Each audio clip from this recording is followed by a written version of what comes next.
So today is the June the 5th. I decided since sitting beside, don't sit behind a computer screen, let's get out here and, I did my drive around. I was just checking stuff out. You guys will see my creek video that I posted. I'll post earlier, from earlier. But, ever since the night of the 3rd, people's lives have been upended, whether, well, we know short term. We don't have no, long term really, data to go on what the effects of this is going to be.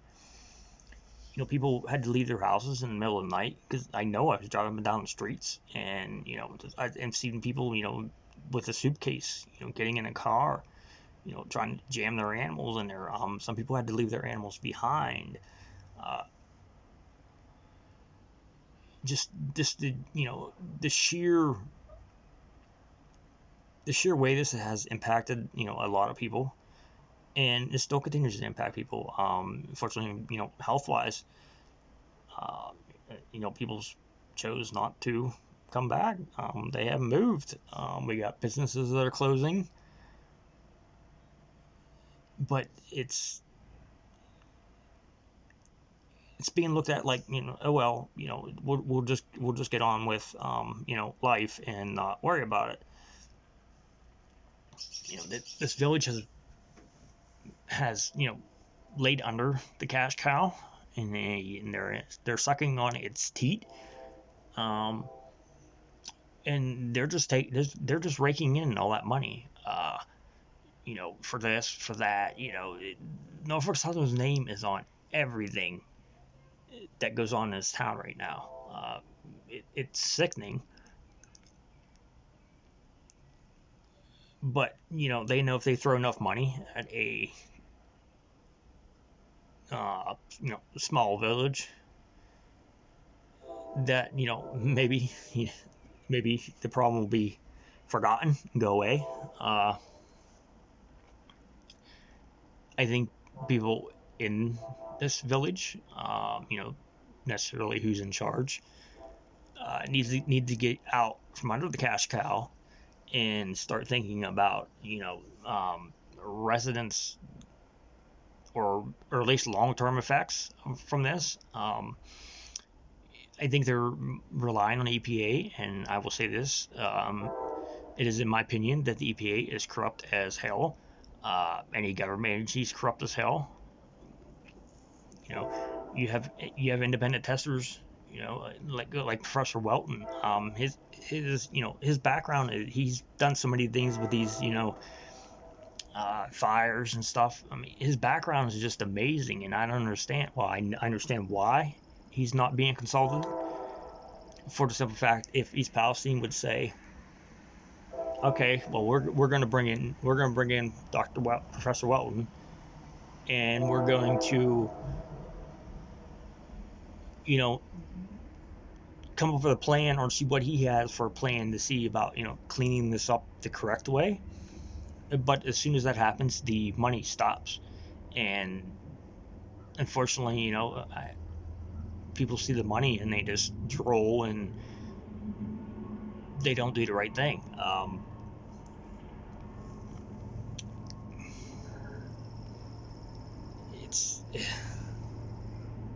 I don't. I'll leave it there. I'll keep it nice. I ain't gonna mention no names, but you know who you are laying under the cash cow. Certain businesses are making out great for this, and then of course other businesses are struggling. Some are closing. They want to revitalize this and that, and I'm all for making it better, but why don't you maybe make it safe in the long run first, and then think about making it better? Yeah, that would be common sense, but the lack of common sense around here is very slim. But I started this channel as I would never dreamed of I would be covering something like this with this channel. This channel was started, I just covered dirt bike races is what I did with it. and them guys loved it because nobody was out there doing it. And if you told me, a couple of years I was going to be covering a huge story in East Palestine, I would have laughed. But I'm not in this for money, for views, for subscribers. I don't monetize nothing that has to do with this train derailment, for the simple fact I do not want to make money off of people suffering.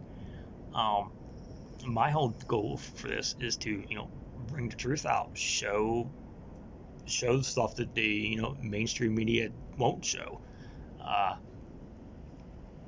And you've seen that a lot on my channel. A lot of people hate me because of it, which is fine. I don't lose no sleep over because you hate me. Don't worry, I'm still fighting for you too. If you're living in this town, you may not, need to be fought for, but you, in the long run, you might have to. It's just sickening, and I've met so many people that I've never met before, going against, what the majority of the people think, that this is safe, and they're willing to put their, put their name out there and go against what the EPA is saying and stuff like that. You know, I call them fighters. They're fellow fighters, and I don't even know all of them. I'm sure there's so many of them behind the scenes that I have never met. So it's great to see people take a stand. I wish there was more, but unfortunately, you're fighting a multi-billion-dollar company, and it's not easy. You can just keep on putting info out there. It's about all you can do. The politicians that come here, uh, I think it's for their own political gain, is my opinion. Where have they been? Through this whole thing, it's been silence. They'll show up for something big, but they're not around. You don't see them, so it just leads us, small guys out here that are still going around, getting footage and researching stuff online, and um, trying to find the holes in their big old crap show they try to give everybody. It's just up to us to keep it going, and this is basically a big thank you to even the people I don't even know that continue to stand and fight. Um, it takes a lot because you're going against the majority of the town. I know residents are afraid to come out and say that they are sick because of they're afraid of the repercussions of their neighbors and people in the community. You know, it's sad that somebody can't come out and say, "Hey, I'm having effects from this whole incident," because they're afraid their neighbors are just going to say, "Oh, it's all in your head." So it's sickening, but people think they're entitled, and just because you're not having no symptoms, perfect.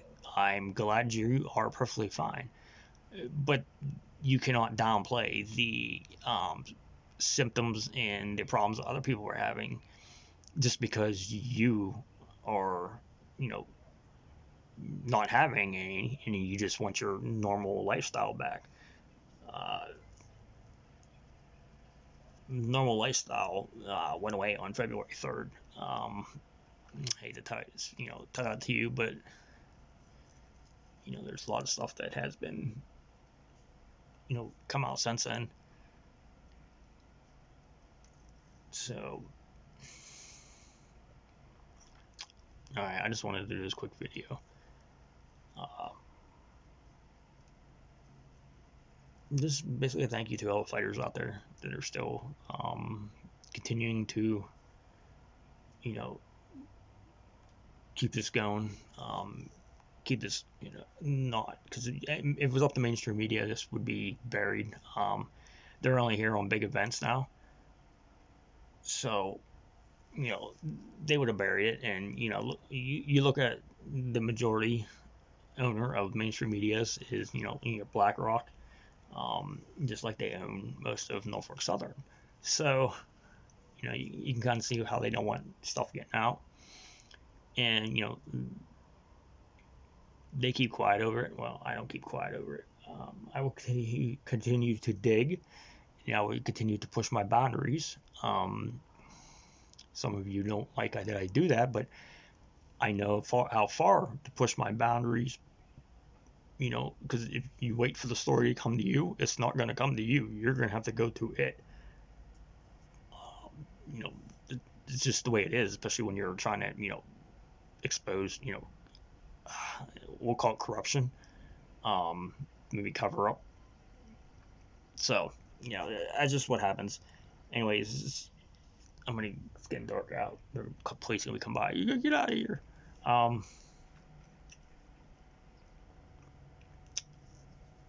Tomorrow, CDC meeting tomorrow. Which 4 months later, they're finally getting here, and we ain't gonna have no answers because they basically have no answers to give. They just want you to participate in this survey. So I don't know. All right, guys, I'll catch you later.